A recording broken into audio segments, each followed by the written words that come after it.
Quick disclaimer, and I know there have been a lot of these, but there are multiple bloody duels this week and a brief mention of suicidal ideation. I try not to get too graphic, and it's probably okay for kids and young teens, but some people still appreciate these notices. Anyway, please see the post on mythpodcast.com for more details. This week, on Myths and Legends, it's the story of Guy of Warwick, a medieval English folk hero. We'll see why the best break for all those bloody death matches you're doing is to take a walk and to treat yourself to some bloody death matches. And how, if that noble woman you love wants you to become a vicious killer to earn her affection, your princess might be in another castle. The creature this week is a dog, a big, mean one, who definitely isn't a cow minding its own business at night.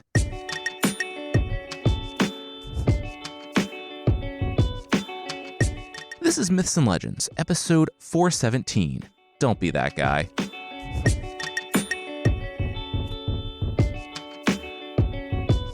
This is a podcast where we tell stories from mythology and folklore. Some are incredibly popular tales you might think you know, but with surprising origins. Others are stories that might be new to you, but are definitely worth a listen. We're telling the story of Guy of Warwick, and it's a long one this time, so I'll give a real quick backstory. Guy is from Warwickshire, in England, and his was an extremely popular story in the Middle Ages. Set in the 10th century, but circulated between the 1200s and 1500s, Guy is a flawed chivalric hero who was actually referenced by Shakespeare. This is set during the time of the Anglo-Saxon kings and the Holy Roman Empire. And we'll dive right in and see Guy standing at the tallest tower in Warwick.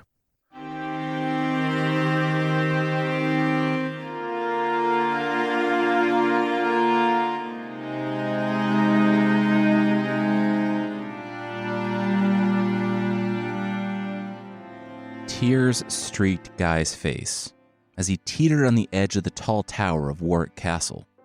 It was still early. No one would see him here, not until after.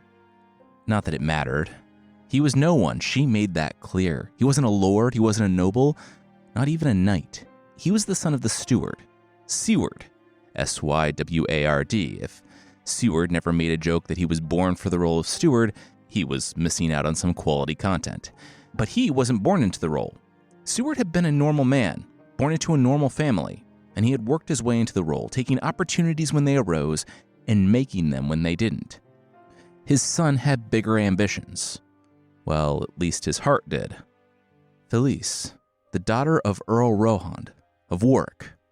Guy, tasked with serving dinner one night, helping out his father in the absence of the normal servants, saw her, and his life changed. He couldn't eat, he couldn't sleep for thinking of her. It could very well be a death sentence if he confessed his love for her, but the words had to come out, or else they would burn him from the inside out. What happened, though, was much worse than anything the Earl could do. "Do you think I'm stupid?" she said. "I mean, you're obviously stupid, obviously, but do you think I am as well?" Her maids entered and then quickly exited the room. "By coming to me with such boldness, you've shamed not just yourself, but me and my father. The richest, most powerful men in the world have sought my hand, and I've rejected them. But you think you're worthy. It's the arrogance. But I have to wonder, think like if someone put a crown on a dog. You wouldn't say that the dog is claiming to be king because he has no idea what he's doing. He's a dog. Is that you? Are you a dog? Did you come here not knowing the implications of what you're asking? Or did you come here with the knowledge that my father might have you pulled apart by wild horses if he knew? Because that's what he'd do."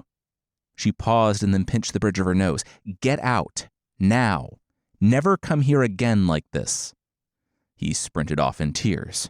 His broken heart had led him to look out on the countryside of the Midlands in despair.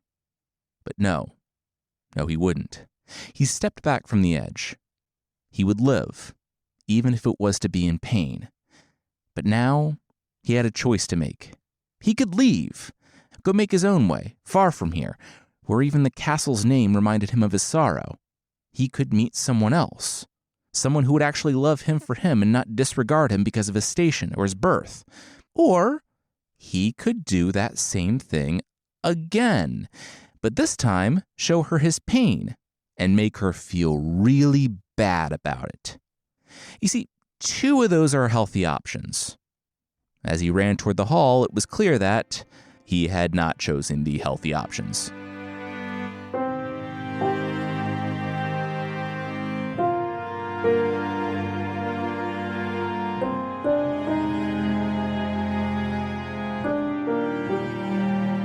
He's good looking, the lady's maids whispered behind Felice. Oh yeah, and if a guy came to me on his knees, weeping for love of me, I wouldn't do, well, this, another replied. Felice spun around. Yeah, she could hear every word, even with the sobbing. Did they want to marry him? Is it on the table? One of the maids pointed to herself. Felice waved her hands for them to get out of here. She would deal with this. Look, I'm grateful that you love me, though I am suspicious of your understanding of that word, given that you hardly know me, she started. Still, she was too harsh earlier. But this wasn't some type of test for him to, disrespect her wishes and come here again. It was dangerous. If he chose to come back here without being a noble, say, being knighted, he put his life at risk. Guy sobbed, but she had to know. You're not understanding me. If you come back here without a title or at least a knighthood, you will be killed, she said, and looked him in the eye with a nod. His eyes widened and he stood up. Wait, did that mean that if he became... Those are conclusions that you are drawing from that statement. Good day, she said, and turned. He ran from the room, but not in the crying, sad way he had before. He had to go 2 floors and 3 rooms down. He had to talk to the Earl.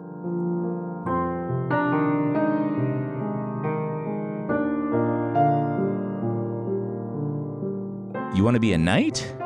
Why? Your dad is killing it as steward and you're a shoo-in, the Earl informed the man. But Guy waved his hands. No. He had to be a knight.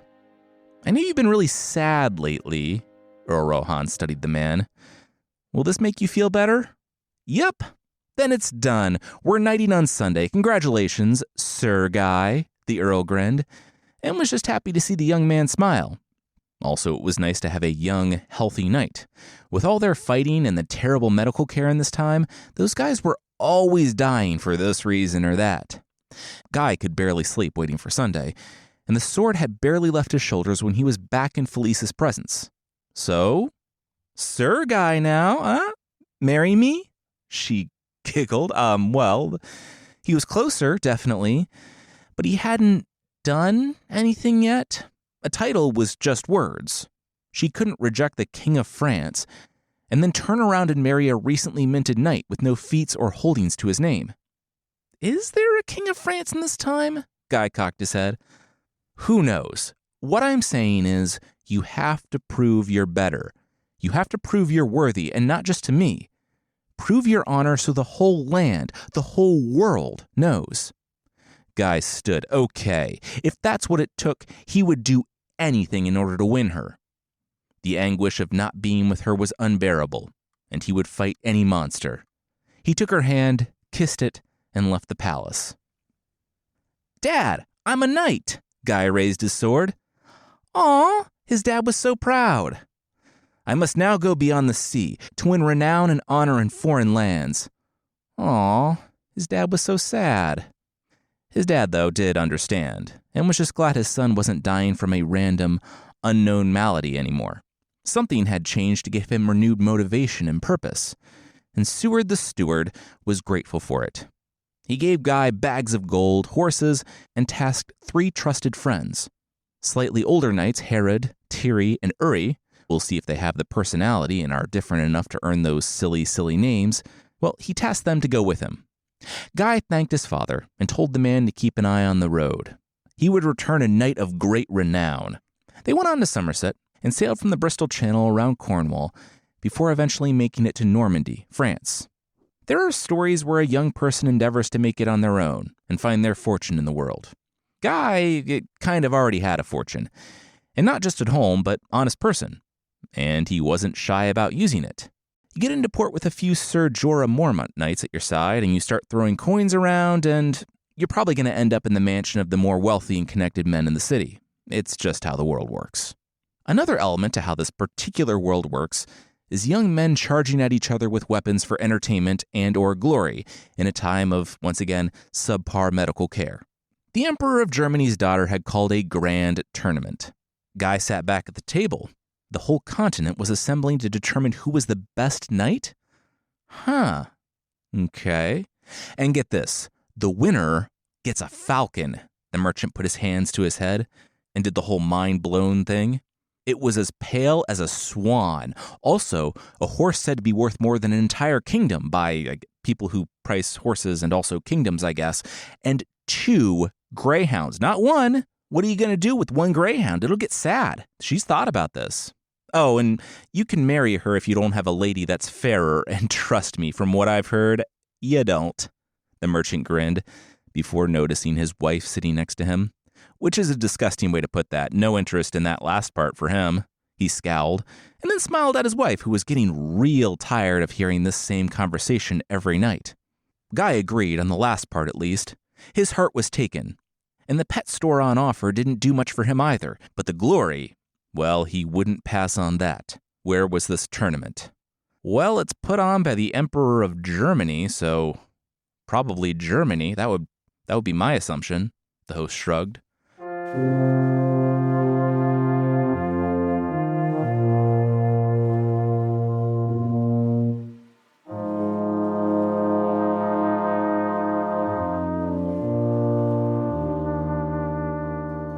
Earl Rohan read the letter over breakfast.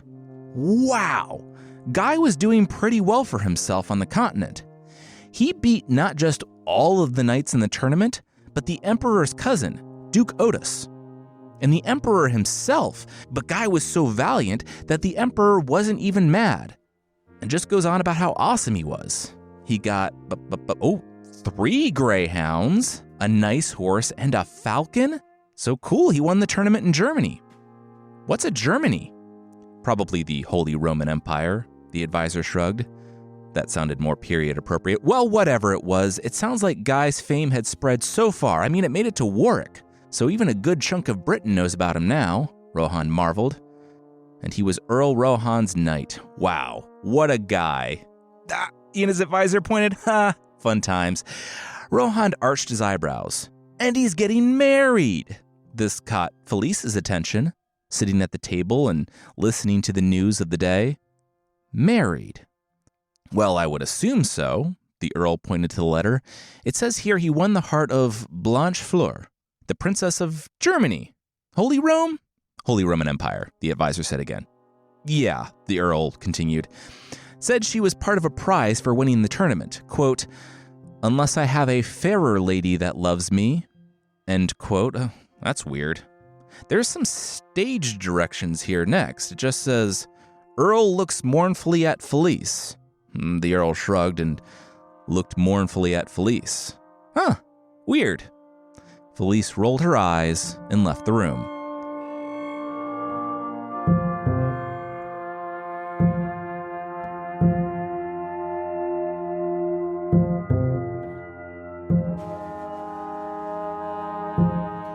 So, Guy said when he arrived back at Warwick 1 year later, I'm not trying to talk myself up. Guy paced the room while Felice stood there. Because I don't need to. Because I beat all the best knights on the continent and have a pending engagement to an empress. You should marry her then, Felice said. I accept your... Wait, what? Guy stopped dead. Yeah, if you want to marry her, you should marry her. Not even sure why you came all this way to tell me that. These are the Middle Ages and travel is lengthy and dangerous, Felice pointed out. Guy said he knew travel was dangerous. He did it for her and her hand. Felice pointed there. There it is. She paused. Look, if she accepted his proposal today, what would he do? Lay down my sword and be by your side forever, he replied, taking her hand. She brought his hand up to her lips and kissed it. That was what she was afraid of. His knight training. What did it consist of? Guy furrowed his brow with a chuckle. Knights do training? I mean, he didn't know. He watched some guys do it and he did it. He thought it was like breathing, something you did without thinking about. Felice sighed. I love you. I do. I actually do. I didn't at first. I mostly sent you to the continent to die when you wouldn't leave me alone. But I think you need to pursue this. You are a natural. If I were to marry you now, I would be doing you a great wrong. You can be the greatest knight, not just for Britain, not just on the continent, but in the world. I won't let you give that up yet, not for me. Go. Be all that you were made to be, and I will be here waiting for you upon your return. Felice kissed him and left. Now, this was not the return Guy was hoping for. It wasn't the return the Earl was hoping for, because now that Guy had proven himself to be special, he could hang out with all the other people that had been born special, thanks to their superior blood or whatever nonsense the nobles told themselves, and the Earl could have a cool, young hunting buddy. It especially wasn't the return his parents were hoping for because, with all of his winnings, honor, and fame, he had managed to return from Europe not dead, which was nice, given that he had gone there solely to fight guys with way more training than him. They pleaded with him to stay. He had already achieved way more than anyone ever expected, but he refused. He left the next day. As is to be expected, Guy kept winning. He won across France, Proto-Germany, and on down to Italy before, getting down to Benevento, Italy, something unexpected happened. He was wounded. Now, over 2 years and dozens of fights, you'd think that this would have happened sooner. But Guy was that good, and it wasn't serious. Just enough for him to wince every now and then and eventually have a cool scar. But he did need to sit a few fights out. But it also meant that he couldn't fight back as well as he otherwise would have been able to when 16 men ambushed him on the road. Guy was riding on a mule. On account of the last time he mounted his usual horse, he tore his stitches. The pain was a lot in the hot Italian sun, and it distracted him. He was so absorbed that he didn't notice the assassins until he saw the flashes of their blades in the sunlight, there in that lonely pass as they traveled between cities. Some men traveled with the guys his father had given him. As an attacker leaped from the rocks and buried his sword deep in the man's chest, going in at the neck, Guy froze. For all of his bravado, for all of his fights, he had never actually seen a man die. And this was hardly a man. He was basically a boy. He was younger than Guy. The assassin was good, and the rider didn't move again. It was then that Guy heard the shouting in his ear. It was Herod, his father's knight, telling him to go. They were attacking everyone, but he, Guy, was the target. They would cover his escape. Go. Guy sat up, his side rippling with pain. No, they wouldn't stay and die for him. He would never leave them behind.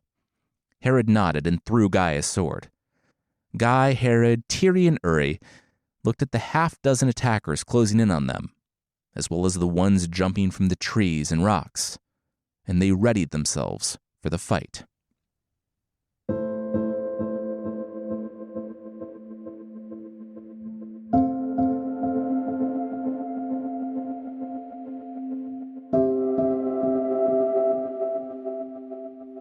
Help, Guy managed before he fell from the horse. Creaking on what could charitably be called a hinge, the door to the hermitage flew open, and the man hobbled out, his legs still tingling from the long hours in prayer that morning. Outside, a knight lay in a growing pool of his own blood, his armor broken and cut.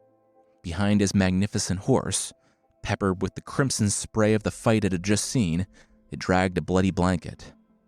The kid, the knight, mumbled and screamed something in his sleep, talking about an ambush, about watching someone named Uri fall, about leaving Herod's body with the abbot so he could be buried with honor, and of so many lives that he, Guy, had to take.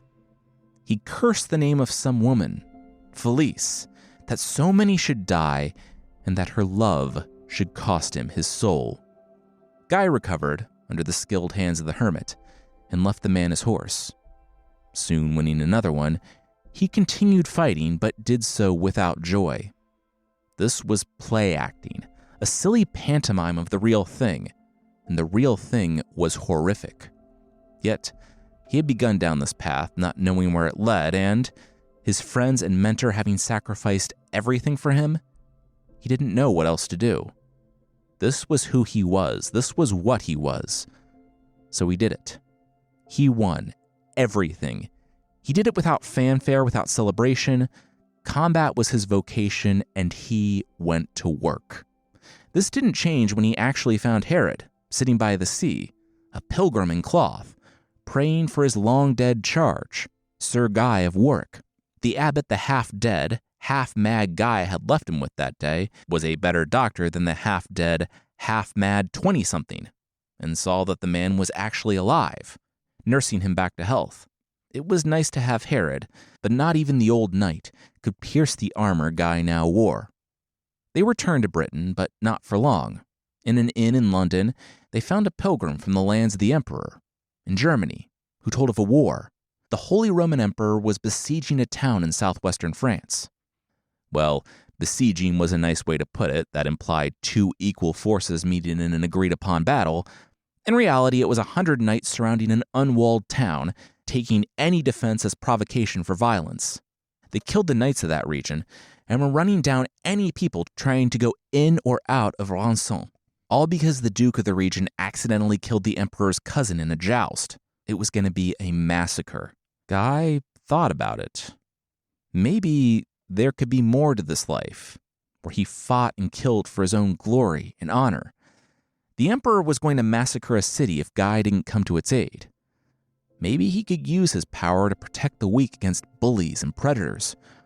Besides, it was the honorable thing to do. He and Herod rose and booked passage on the first ship, sailing back across the channel.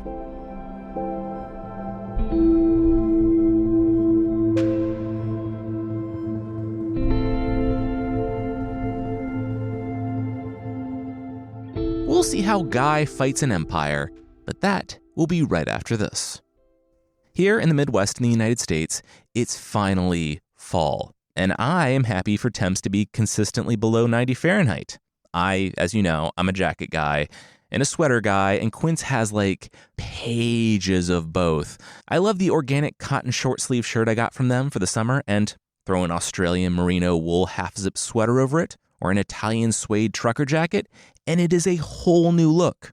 The staples you buy from Quince will last, and because they're so affordable, it gives you so many options. Truthfully, I am terrible with style stuff, but the good thing about Quince is that I don't have to know anything. Everything looks good, and they have timeless, quality pieces that you'd get from any other similar luxury brand, but for way, way less, like half the price. And the quality is just as good, if not better. They can do that because they partner directly with ethical, top-tier factories and cut out the middlemen. Keep it classic and cozy this fall with long-lasting staples from Quince. Go to quince.com/legends for free shipping on your order and 365-day returns. That's QUINCE.com/legends to get free shipping and 365-day returns. Quince.com/legends. Are you a procrastinator? It's okay. I am too. You put off doing something when you can save a lot of money, like driving across town to return something you bought online, canceling a streaming service you never watch, or missing out on Mint Mobile's 50% off unlimited premium wireless for new customers. 42% of adults over the age of 20 struggle with procrastinating, and yes, like the word procrastinating, that statistic is made up. Still, don't miss out on Mint Mobile's best deal of the year. And yeah, that's 50% off. You can stop overspending and cut your wireless bill to $15 per month. All Mint Mobile plans come with high-speed data and unlimited talk and text on the nation's largest 5G network. For real, it's the same big network, same great service, just way less money. We tried them out, and it was so easy to get started. You can even use your current phone and number on any Mint Mobile plan, but you have to hurry because this deal ends September 22nd. Quit stalling and start saving when you make the switch. Shop plans at mintmobile.com/legends. That's mintmobile.com/legends. Upfront payment of $45 required, equivalent to $15 per month. Limited time new customer offer for first 3 months only.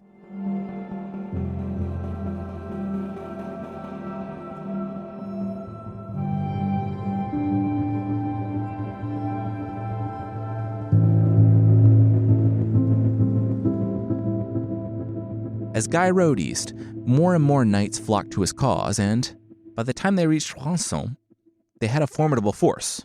Not 100 knights who still camped outside of town, but enough to put up a fight.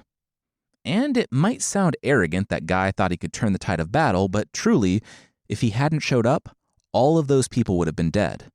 He led the charge, and the knights that were the vanguard of the slaughter, who delighted in the subjugation and cruelty, fell. Unlike his first fights, though, Guy wasn't scared. Like Wolverine, he was the best at what he did, and what he did wasn't very nice. It was, however, necessary. The people sang his praises, and more knights arrived. Guy pushed the empire back across the Rhine, expelling it from every city he came across. And real quickly, I wondered if there was some meta-commentary here, since the translation is so adamant about calling the attackers Germans and them fighting for Britain and France, but the work I'm using was published in 1885, so it was less a direct commentary on the bloodshed of the early to mid-20th century, and more demonstrating the obvious and long-standing geopolitical complexities that led to the bloodshed of the early to mid-20th century. So this part is long and mostly inconsequential.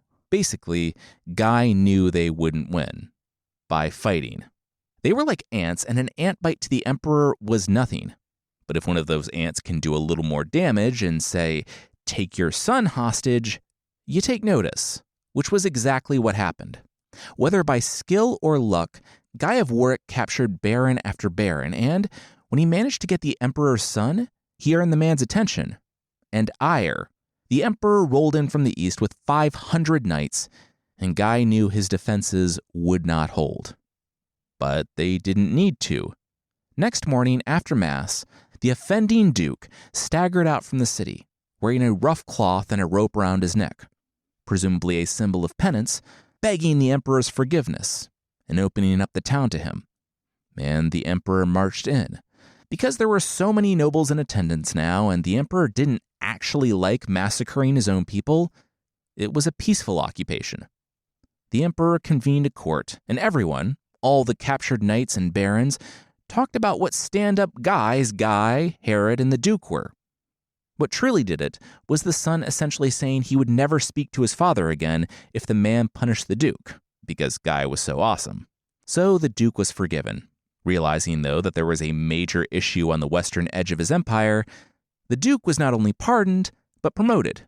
He married the sister of the emperor, and while yes, it was an obvious bit of control to get the rebellion to buy into the royal family and have stakes in its success, it was also the best possible outcome for accidentally killing the emperor's cousin. And it was all thanks to Guy. Guy realized here that he could do good in this world, even by using the more warlike gifts he had been given. Now, when it comes to the concept of good, there's a bit of a divergence for us and the denizens of the Middle Ages. For instance, for them, the Crusades ruled. You go to faraway lands, kill some people, loot some cities, and not only was it morally right, but you could come back a hero. To me, and I think a lot of the people in today's world, the Crusades, to put it extremely lightly, have not aged well. I do not personally think they were good. And let me just say something real quickly. Later timings put this in around the 10th century, so before the Crusades, but it was written in the time during and after the Crusades, so they're basically Crusades in all but name. And like I said, Guy thought they were awesome, and when he heard the Byzantine Emperor was being invaded by the Turks, well, this looks like a job for a 20-something British knight from the West Midlands with no personal stakes or connection to that empire or even that part of the world.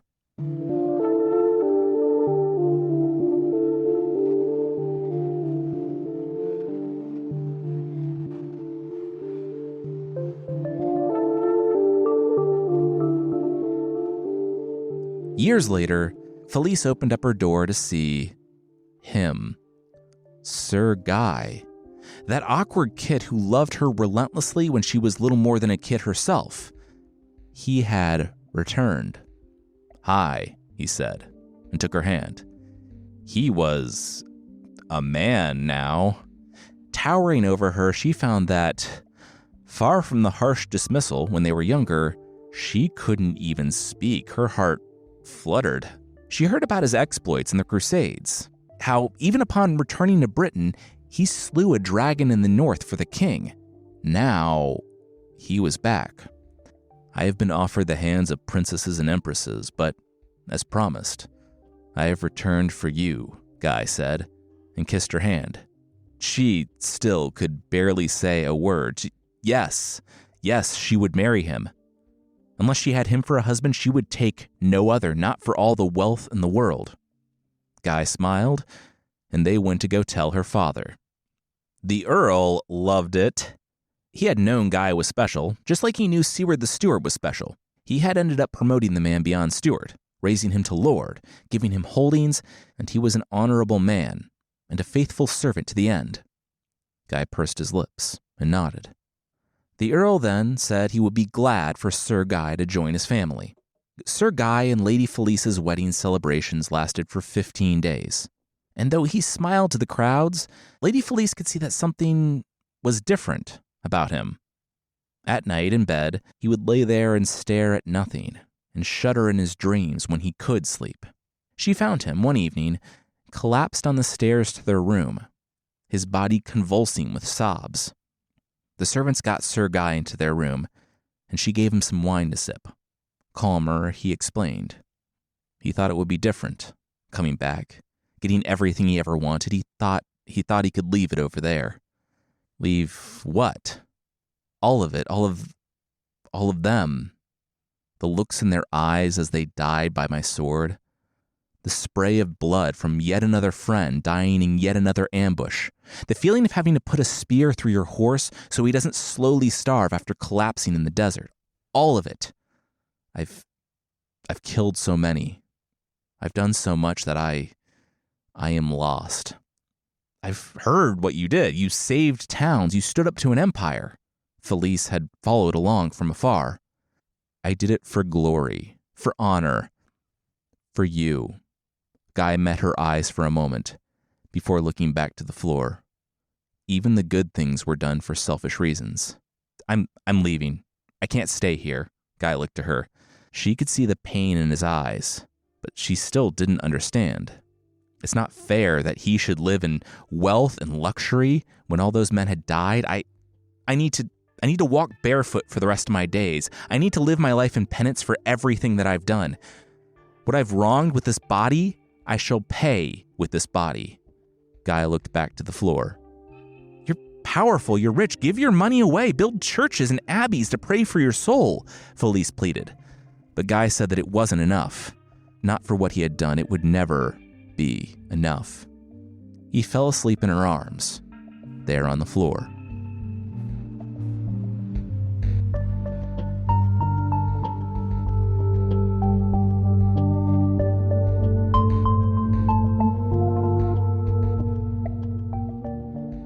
You're still leaving? Felice asked, waking up the next morning to find Sir Guy already in his cloak. I am, he said, and set his sword on the bed. If she was with child, they should have their father's sword. They would be trained in the house of the Earl. They would be a better man than he was. She rose and, pulling something from a nearby table, pressed her ring into his hand. This was for him, to look at in distant lands and think of her.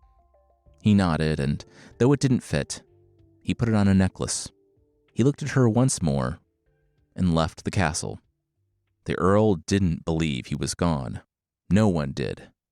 That he would marry the woman he pined for years and then disappear in under a fortnight, it didn't make sense.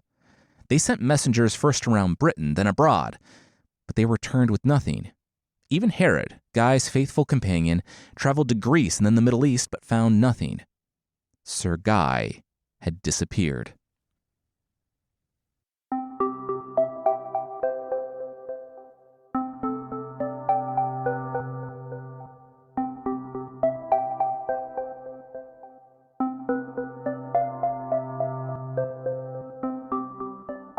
Guy rose from his prayers on the hillside and, cane in hand, walked toward the city. He was in Alexandria, and the warm evening winds felt good. He had been all over now. Rome, Athens, Constantinople, Jerusalem. Now here. The more miles he put on his bare feet, and the more prayers echoed toward heaven, the more peace he felt about the evil he had done. It was in the past. He held out his bowl and the coins clinked from the passers-by, with Sir Guy, in the rough-spun robes of a pilgrim, saying a brief blessing for each donation. No one could hear those blessings, though, because of the crying. Guy counted up the coins and had enough for some bread and wine and looked over. Hi? The man looked back. Oh, didn't see the beggar there. Guy said, yeah, that was probably hard to do on account of all the tears. What's going on, bud? He didn't look like all the other beggars on this wall. Because I'm not a beggar. I'm a prisoner, and this is my tale, the man said. Guy pursed his lips. He should have grabbed dinner first. I won't detail the whole story. It is a long one. Basically, the man was Lord Jonas, one of the rulers in the borderlands, who was attacked by a sultan. According to him, he pushed back the sultan's warriors. But that, apparently, wasn't good enough. He had to follow them into their own lands and, whoops, ambushed. He and his ridiculous number of sons, like 15, were captured and thrown in the dungeons. Well, things were going not murdery until another king allied with the sultan, Triamor's son, was playing chess at a feast with the sultan's son, got mad, and murdered the sultan's son. The sultan demanded justice and summoned his giant for single combat. But Triamor and his son could name a champion, and they punted the decision to Earl Jonas, who did know someone who was really good at killing and might be able to fight the giant, and was given time to find him. Oh, and if he didn't find that person before a year and 40 days were up, all of his sons would be drawn and quartered. That person, as you can probably guess, was the best knight in the world, Sir Guy of Warwick. Now, a couple things. When Guy left home, I thought he had set aside his sword to ramble aimlessly across the medieval world in the name of God and seek atonement. We probably have different definitions of doing good. I tend to agree with Felice, use your power and influence to make life materially better and, hey, maybe even spiritually better for everyone instead of going full hermit. But sure, I can respect Guy's decision on some level. But that's what I thought the decision was. Guy, though, had different ideas. He had apparently atoned enough. What he really needed to be now was bloody vengeance for the guy who was baited to walk his 15 kids into an ambush and who couldn't keep Guy's name out of his mouth to an enemy king whose son murdered someone over a chess game. There are reasons for Guy to go full John Wick on a situation, but to me, this isn't one of them. That puppy is way better motivation than a couple of lords who can't keep themselves from stepping in it. But this was, apparently, what Guy left his wife and child for. Still, Guy wouldn't reveal himself, but said that Sir Guy of Warwick went pilgrim and was off seeing the holy places of the world. He, though, this random traveler knight of the same age and from the same place and who looked and sounded just like Guy of Warwick, and who was actually Guy of Warwick's cousin, would take on the giant. Good enough! Earl Jonas clapped, and the pair entered the city.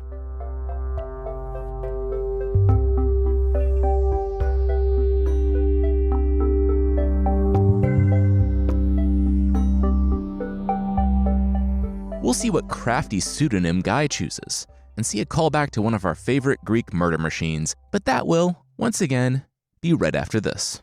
You ever do that thing at home where you have a bunch of leftover ingredients or half meals, and it's like the show Chopped, but sad Chopped, where you're like, well, I'm pretty sure I know what this food material is that someone cooked yesterday or the day before, but it's gonna go bad, so I must use it in the dish. So to be able to say, hey, we're having grass-fed, pasture-raised New York strip steaks or ribeyes tonight, or burgers or wild-caught sockeye salmon, and know that they're high quality and responsibly sourced, that's objectively so much better. ButcherBox has over 100 premium protein choices that are delivered straight to your door, which includes, like I said, 100% grass-fed beef, free-range organic chicken, pork-raised crate-free, and wild-caught seafood. And for nearly a decade, ButcherBox has led the industry with meat and seafood that's antibiotic and hormone-free and independently verified. And that's everything, whether it's filet mignon or chicken nuggets. And every box ships free. Always. As an exclusive offer, our listeners can get free protein in every box for a year, plus $20 off your first box when you go to butcherbox.com/legends. Go to butcherbox.com/legends to get this limited time offer and free shipping always. That's butcherbox.com/legends. Don't forget to use our link so they know we sent you. This episode is sponsored by BetterHelp. You ever have something on your mind and you find that you turn to random people for life advice? For example, my barber knows way more about my podcast stress than anyone other than Carissa, or you'll look down at the group text and see that you've written way too much. That's not an appropriate length for a text message or even an email. That's a novella. Do not hit send. Maybe there's some stuff there to unpack with someone who's licensed, trained, and equipped to handle that sort of thing. You know, a therapist. And that's not a dig or anything. No one's life is perfect, and we all experience struggles. Whether it's something big or you're just working on a plan to help you be your best self, a therapist can help you with that. That's why BetterHelp is so cool. They have quality therapists that are licensed in the US, and BetterHelp does the work to match you with a therapist. They have a short questionnaire to help you identify your needs and preferences, and while they usually get it right the first time, you can switch therapists at any time. It's all online, and you can pause your subscription whenever you want, and it is so easy. You can join a session with a click of a button. As the largest online therapy provider in the world, BetterHelp can provide access to mental health professionals with a diverse variety of experience. Find the one with BetterHelp. Our listeners get 10% off their first month at betterhelp.com/myths. That's betterhelp.com/myths.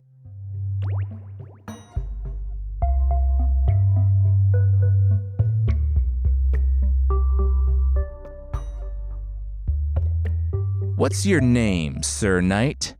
The Sultan looked down at the pilgrim. "Sir Guy, Sir Guy replied without a hint of self-consciousness.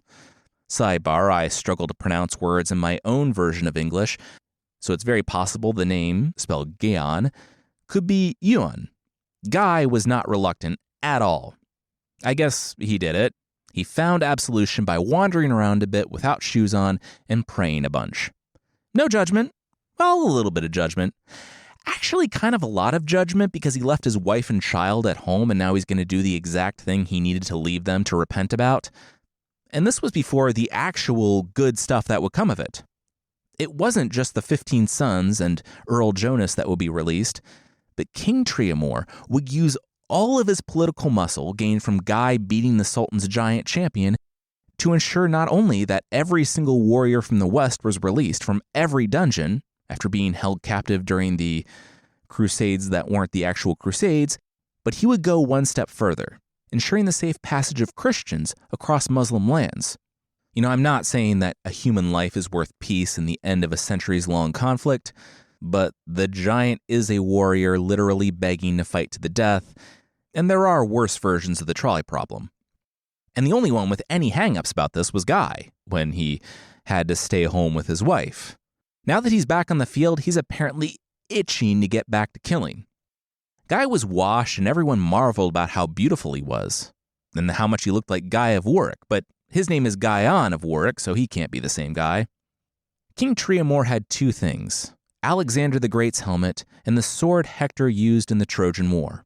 We are supposed to read those as items that were full of destiny and greatness, and not the hat of a guy who was probably poisoned, and the sword of a man who was famously viciously owned in battle, and whose corpse was brutally desecrated afterwards. Triamore strode out and announced his champion. "Be quiet," the Sultan said. Actually, in the text, probably pretty eager to see this whole thing through, since his son had died nearly a year ago. The people rushed to the city walls as Guyon, walked to the jeers of the hometown crowd as he made his way to the plain before the city.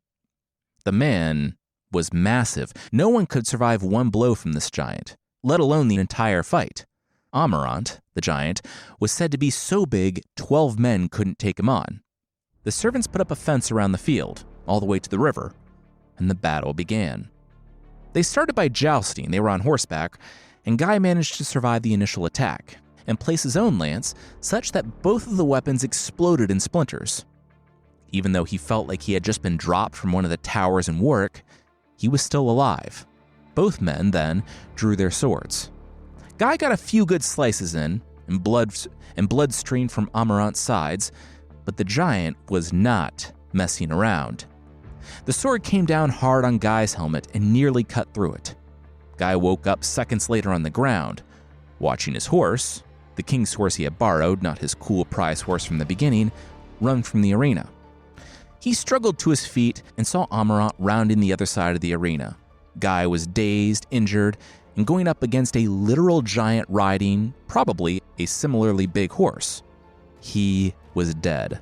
Or he would have been, if he didn't have God. I'll leave it up to interpretation whether God is with him. This did evolve into something of a good cause, what with bringing peace to an entire region of the world.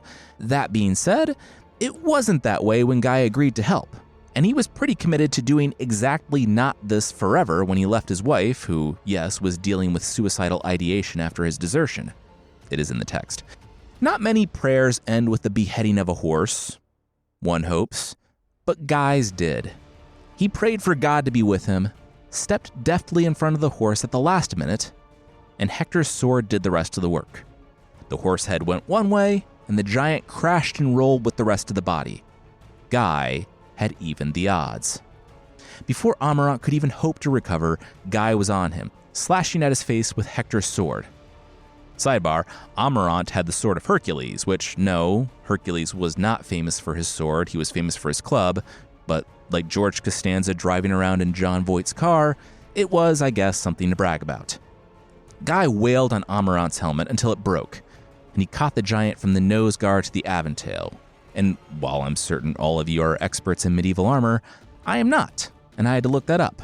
And the aventail is the mail that hangs down below the armor and covers the neck. Basically, Guy cut the giant's face up, and while the giant was still trying to rise, cut his shield in half. Amarant kicked Guy back, who hit the ground and rolled. But upon springing up, Guy found that Amarant was not on top of him, but panting. 40 battles, and I've never met anyone like you. Who are you? You can't be Guy on some random night. I should know about you. Amarant couldn't understand what was happening. Then he looked to the river. He turned to Guy. Please, let him have a drink. This was Egypt in the summer. It was entirely too hot to be out here in armor at all. Guyon wanted to win, right? Well, he probably wanted to win the right way and not have his opponent collapse from thirst. Please. His God was merciful, right? Shouldn't Guy be merciful like his God and let the giant have a drink from the river? We're getting some crossed wires here because while the giant is appealing to Guy, a self-professed Christian's God, and his merciful nature, the poem also credits Jesus with helping Guy cut up the giant's face, which, no theologian, but it feels like the love thy enemies and turn the other cheek Jesus might have been against that sort of thing. Guy, though, acknowledged that God would want him to grant mercy to his enemy, to kill him later, but way more cool. So Guy let Amarant go down to the river and take a drink, and took Amarant's sudden but inevitable betrayal in stride when the giant emerged refreshed, and said he would enjoy tearing Guy to pieces. Guy was dismayed, though, when his opponent, in the fight to the death, wasn't willing to extend him the same mercy of a drink from the river. That jerk, did he have any idea how hot Egypt was in armor? It was like he was trying to kill Guy. Guy, though, didn't wait for permission and ran to the river, getting his drink, and emerging, he saw that Amarant had come after him. In his rush to gain the advantage over the submerged Guy, the giant had gotten sloppy. He had left himself open. Guy, though heavy with water, ducked the blow, and, the giant's shield hand out wide, Guy cut it off at the wrist. Amarant shrieked and staggered back, looking at horror at the bleeding stump that was his left wrist. Guy didn't wait. He went for the right wrist, and Amarant's sword hand flew away as well. Maybe mimicking the Black Knight from Monty Python, maybe thinking he could win this thing, Amarant battered Guy with the stumps. But it was only a waiting game at this point. The giant might have been big, but he wasn't supernatural. Soon, he reeled from blood loss and dropped. He didn't want to win from his opponent dying of thirst. He didn't want to win from blood loss either. Guy calmly untied Amarant's helmet and beheaded the giant. It was over. He won.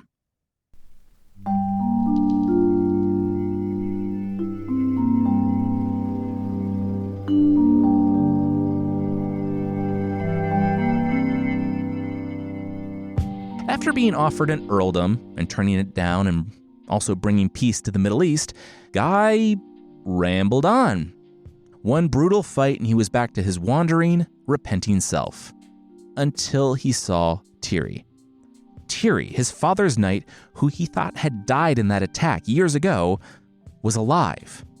He had risen to be a noble in the Empire and had been targeted by some jealous noble, lost everything, and was weeping by a wall, looking for Guy, the only person who could win the fight against his enemies. But none of this surprised Guy. I mean, I guess it did, that Tiri was alive, but none of it surprised Guy as much as the stoat, the ermine, that emerged from his friend's mouth while he slept, slipped into the rocks, and then crawled back in his friend's mouth before he woke. Guy said as Tiri woke. Tiri interrupted him. He just had the weirdest dream. He went through a small hole in a rock, and there was a grand cavern with a Legend of Zelda magical sword stuck in a rock, and you were there, but you weren't Guy's cousin from Warwick, even though I don't remember Guy having a cousin, but you were actually Guy of Warwick. Why is a stoat climbing in and out of your mouth while you sleep? Guy both changed the subject and pivoted to what, in his mind, was the far more pressing issue. What? That's ridiculous, Tiri laughed. Yes, it is ridiculous. Why is it happening? Guy demanded, but Tiri just laughed it off. And no, we don't get any explanation. We'll just move on. The pair found their way into a cave where, yes, there was a sword stuck in a rock with shafts of light coming down to illuminate it. It had a beautiful brown carved handle and pommel, and Guy was certain it was from God, because when he drew it outside in the desert, it flashed like lightning. Definitely not because he didn't know about the concept of confirmation bias, and literally all metal swords do that when drawn in the desert. So, here Guy goes killing again. I talked about the last fight in detail because I wanted to give you a taste for how absolutely all of these are going to go. There was a little wrinkle in the fight Guy had against Duke Berard, the man who was trying to get Tiri killed. Guy couldn't seal the deal fast enough, and darkness fell. Despite Guy's sleep well, I'll most likely kill you in the morning to the Duke being absolutely true, the Duke had other plans. Mainly, not dying and make sure the other guy died, which, yes, are the same plans as the fight to the death, but this was sneakier. Mainly because he had paid assassins sneak into Guy's, the pilgrim's, room and murder him while he slept. Whoa, whoa, whoa, the man said. This was the first he was hearing about him being a hitman. No, he was just a servant. He didn't want to kill anybody. The Duke blinked. Didn't want to kill. They said they took care of the pilgrim. We took care of him, all right. We took care of him real nice like. You don't got to worry about a thing, the servant said. And the Duke said, okay, what did they do? We took his bed and we put it in the ocean, the servants chuckled. The Duke winked. Very nice. They didn't kill him. The water would. I getcha. He sleeps with the fishes. Well, probably, the servant shrugged. Unless he's an early riser, or he had to get up to go to the bathroom. The Duke wasn't really following the metaphor now, but the less he knew, the better. Good work, boys. It wasn't. Good work, that is. The boys were less assassins and more summer camp pranksters, taking Guy's bed and literally putting it out onto the water. Guy was very much alive. He was stranded at sea on his bed, which isn't great, but also isn't dead. You have to remember, too, that it's not like the sea was some unknown, untraveled place. They were right outside a city. Guy woke up when a fisherman bumped into his bed. Anyway, Guy still made it to the fight, but was so full of presumably righteous, holy wrath that he literally cut the Duke in half, from the top of his head to the place where the body naturally splits when you do the splits. It wasn't pretty, but everyone was glad because that guy was a jerk. Quick takeaway, live your life in such a way that when a random guy cuts you in half, people don't celebrate in the streets. The Emperor clapped that Tiri was avenged. Tiri wept and held Guy when, just as he was about to leave, Guy told him the truth. They both thought one another was dead after the ambush, but Guy was glad to see that Tiri had landed on his feet. and Tiri was glad to see that Guy was, I guess, living the life he wanted to, repenting of all that killing by doing more killing. Before they parted, Guy told Tiri to look after his son.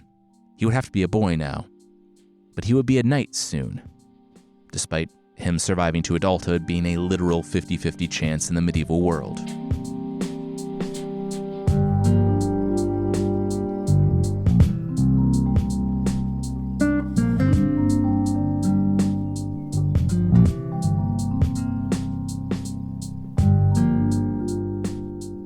It was time to go home. Britain called to him. Landing in Britain, Guy learned the news. They were under attack. The Danes. An army 15,000 strong was heading south, and the Anglo-Saxon King Athelstan had called all of his barons and nobles to Winchester to devise a plan of attack. Worse, the Danes had a giant from a faraway land. Guy cocked his head. Foreign giant, you say? While gathering news about that tempting giant that was just asking to be slain, sidebar, he was challenging everyone, so he was actually asking to be slain, Guy also gathered news about his old allies. Herod had gone abroad in search of Guy, and Earl Rohan, his father-in-law, had died. His wife, Felice, was now countess. But an advancing army is an existential threat, so Guy made for Winchester. If only Sir Guy of Warwick were here, King Athelstan pounded his fist on the table. The proceedings weren't open to the public, officially, but they could hardly keep the people out or keep the barons in the room, since there were so many. The king breathed no. Guy was gone. But maybe there would be another. He told his barons to put out the word, half of his kingdom, to the man who could fight Kolbron the giant, and save a portion of his kingdom from the Danes. Guy, though, was feeling it. He was feeling his age now. He was no longer that young man. Decades of war and fighting and rambling had taken a toll, and though over the past few years he had killed 2 giants, he was wary. This was his home. Felice and his son lived in Britain.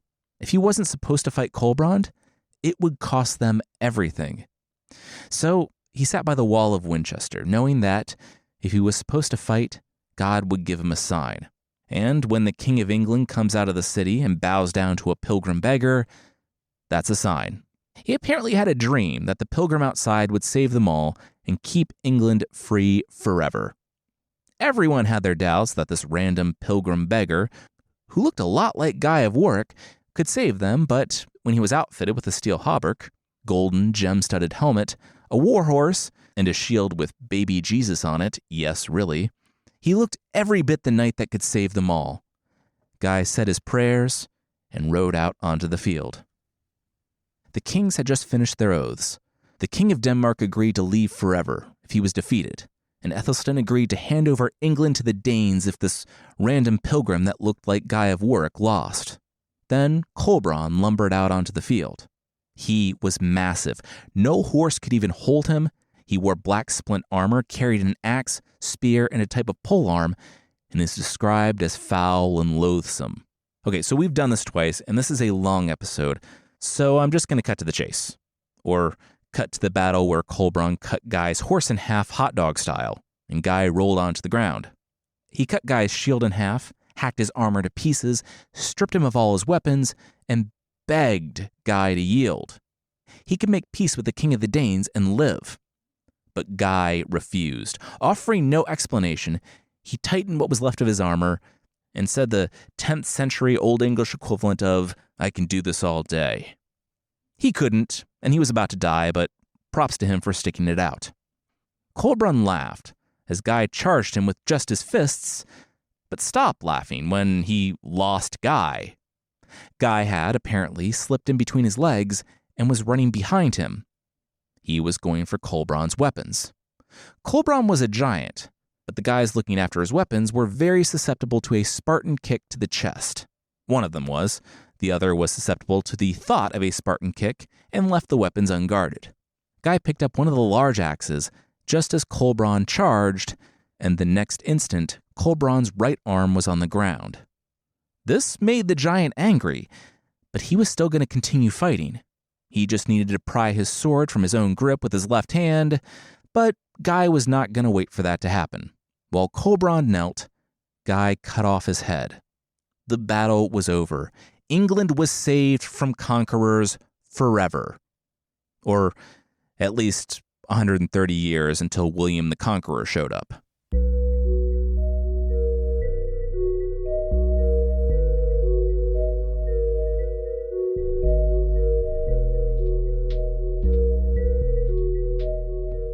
Guy didn't stay for the parades, but simply asked for his pilgrim cloak and continued on, telling the king himself his identity, but extracting only a promise from the king to keep it secret until the year was out. The king agreed, and the mysterious knight disappeared. A few days later, he arrived at the castle and took his seat among the beggars, and a few days after that, he laid eyes on the countess, Felice. He learned that every week she invited the men by the gate into the palace itself, into the Great Hall, where she served them with a feast. "I hear it's for the soul of that husband of hers, the one who left her," the man next to Guy murmured, and Guy felt the ring on the chain under his shirt. When Felice came to him, she looked on him warmly with a smile, but there was no recognition. Guy dipped his head and took the food. There was so much he wanted to say to her, but he couldn't. After the meal, he left, going out to the forest, to a hermit he knew was out there, or had been. In the years since, the man had died and been buried, but his simple home had remained as it was. So Guy took up residence there. Connecting with the local priest, Guy began his confessions. He knew his time was limited, mainly because God had told him, but also mainly because he fought 3 giants well into his retirement years. An angel delivered confirmation of these feelings. 8 days. In 8 days, Guy would die. So, for some reason, Guy waited 7.5 days before he called his page boy, who apparently worked for the priest but was on loan to Guy because, whatever, details, and pressed the ring into his hand, telling him to go to Warwick and give the ring to the countess when she emerged from the castle to feed the poor. As the page's footsteps retreated, Guy settled in on his pallet bed.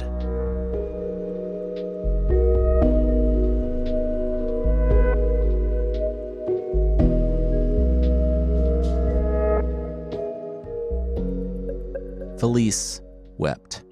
Guy was dead on his pallet, dying mere moments after she entered the hermitage.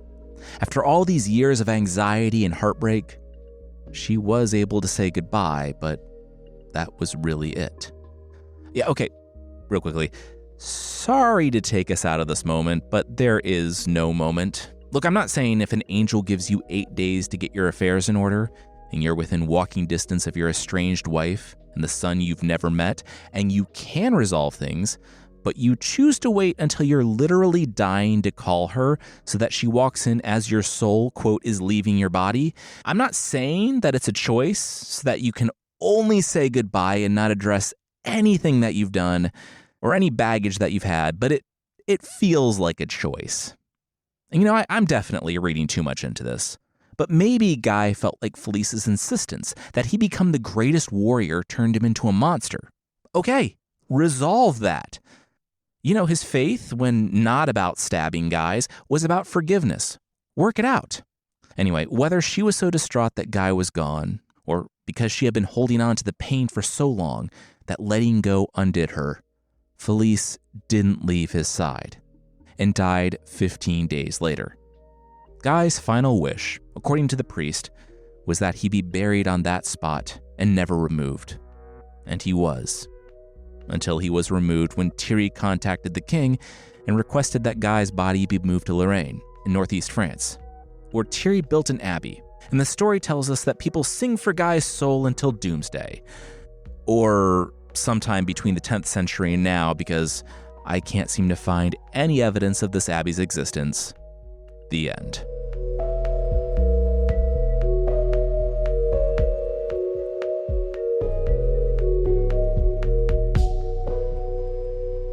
So that was a long one. I, to be real, loved this story to start. Guy's growth as a warrior and his regret and trauma leading him on a journey to redemption, and his complicated feelings about Felice where he loved her but blamed her. Yes, That journey of redemption involving all the traumatic stuff he said he regretted, fun, but it took some of the wind out of my sails. And also, I know I joked a lot about Guy's seemingly contradictory attitude when it came to killing, having so much regret and remorse for what he did that he leaves Felice and his child, essentially never to return and reconcile, but then brutally killing 3 prominent giants in what the story itself calls vengeance. My only reading of this is that Guy is a pilgrim, but he's not a pacifist. He doesn't seek worldly glory for killing those people, and likely saw himself as acting in God's righteous anger and vengeance.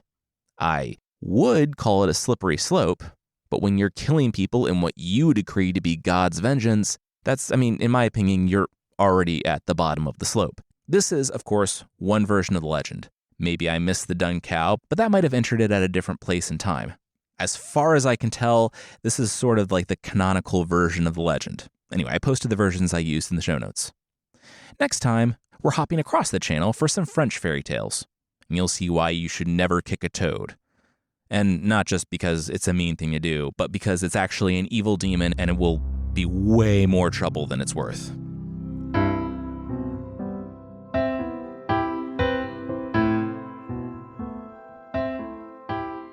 The creature this time is the Freybug, from Britain. Very early on, we talked about the stories of the Black Dog, giant black hellhounds that have some connection with the devil. Black Shuck is one of those. It's not hard to imagine how this got started. Think about walking home from the pub in a time without streetlights. Maybe you're having a good time with friends. Maybe you're alone and just want to get home and what was that sound? In that context, I can completely understand how you'd see anything and think it was a giant evil spectral hound trying to kill you. The Freybug is that hound. It tries to kill you, maybe? It never actually attacked anyone, and being a dog the size of a calf, people just ran terrified and screaming away from it. It relates to a larger tradition of the Barguest, or Barguest, and though the Freybug comes from Norfolk, and the Barguest from York and wider Yorkshire, they're very similar, and it's possible Barguest comes from the German meaning town ghost, because while the Freybug attacked people, or I guess made them think they would be attacked on the road, the Barguest attacked them in the city, namely York, where it lurked just off the shambles. There's a ballad about a man who was going to summon and confront the Barguest, but only one of those went the way he planned, the summoning bit, because his lifeless body was found with, quote, inhuman marks on the chest. Unlike the Freybug, the Barguest is bad news. If you find a giant black dog following you, trailed by a bunch of other dogs howling mournfully, they're heralding your death. Sorry. If you or anyone try to get in its way, the wounds it leaves will never heal.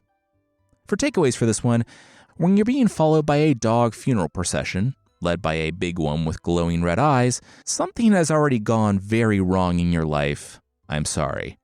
When it comes to the Freybug, though, just try to get home early because while I'm not saying it's not an evil spectral dog, the last sighting of this calf-sized dog was 1555, and it didn't even attack anyone, so I kind of think they just saw a calf, freaked out, and ran home.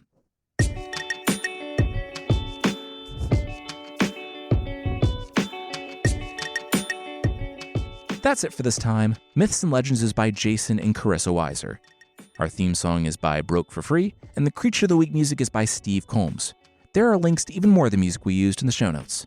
Thank you so much for listening, and we'll see you next time.